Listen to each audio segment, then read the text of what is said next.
વાંદરો, એક હતો મગર.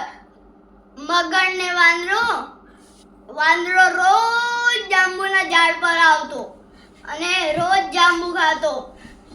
અને મગરાને કીધું, વાંદરાભાઈ મને થોડા જાંબુ આપો, હું બી ખાઉં. એક દિવસ એ એની મગરી માટે લઈ ગયો. મગરીને ખાવામાં ખૂબ મજા આવી.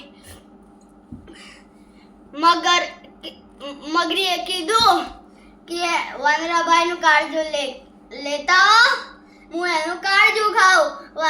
મગરભાઈએ કીધું, ના, એ મારો ભાઈબંધ બન્યો છે, હું એને દગો ના આપું. મગરે તો કીધું, મગરીએ તો જીદ કરી.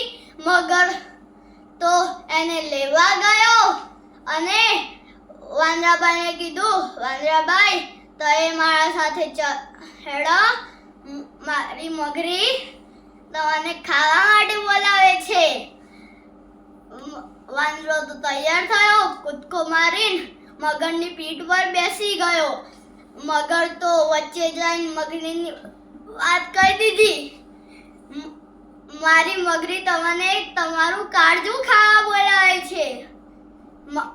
વાંદરાભાઈના હોશ ઉડી ગયા. વાંદરાભાઈ પેલા સુરક્ષિત થયા. પછી મગરભાઈને કીધું કે મારું કાળજું તો હું મારા ઝાડ પર મેલીને આવ્યો. મગરે તો પાછો કિનારે ગયો અને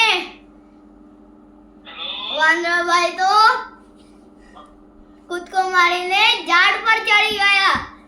પછી કીધું, એ મૂર્ખ મગર, કાળજું તો ઝાડ પર મેલાતું હશે, હવે જા, આપણા બંનેની દોસ્તી ખતમ.